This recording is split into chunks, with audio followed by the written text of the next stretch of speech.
So yun, kamusta kayo mga idol? So may share lang ako sa inyo. So ito yung ginagawa kong binhi. Ito yung napagsibulan na o yung nagamit na natin. O, di ba, first time bibili tayo ng binhi. Pagkabili natin ng binhi, yun yung ating gagamitin. So pag napagsibulan na ito, yung saging yung gamit mo, pag napagsibulan na yon, pwede mo siyang gawing binhi. After, halimbawa, nakadalawang harvest ka na, pagkatapos ng dalawang harvest, pwede mo nang gawing binhi ito. No? Tadtadin nyo lang ito. Ito yung pinaganan ha, yung pinag-harvestan natin ito. Tadtadin nyo lang ito, gawin nyo itong binhi. Hindi kayo magsisisi mga idol. Napakadami niya kung gagawin nyo yung binhi. No? Ganyan ang diskarte ko mga idol.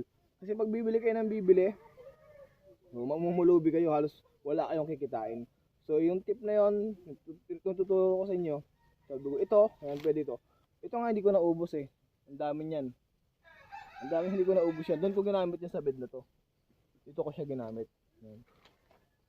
Dito ko siya ginamit. Daming bunga niyan ngayon. So yan, ito mga idol yung loob niya. So napakadaming pinheads niyan mga idol. So yan oh. Tangkita mo talaga na napakaganda pang gamitin talaga. Kahit na yung pinagtaniman mo, gagawin mo naman siyang binhi, no? 'Di ba? Paikot-ikot lang naman 'yan hangga't nandun yung amag, hindi mo kailangan bumili ng binhi, promise. So, sana i-share nyo tong video na to para malaman pa ng ibang mga mushroom grower na hindi naman laging kailangan ng bumili ng binhi. Ano po? So, para makatipid tayo, no? Para makatipid tayo mga nagbebenta. So, kasi dito sa amin sa Mindoro, napakamura lang ng kabute. Halos 250 lang ang binta ko dito. Sobrang mura kasi dito. Yung iba namamahalan pa nga sa 250 eh. So, yan oh, diba? Ang dami niya sibol. Ang daming pinheads mga idol oh. Merong malalaki na rin.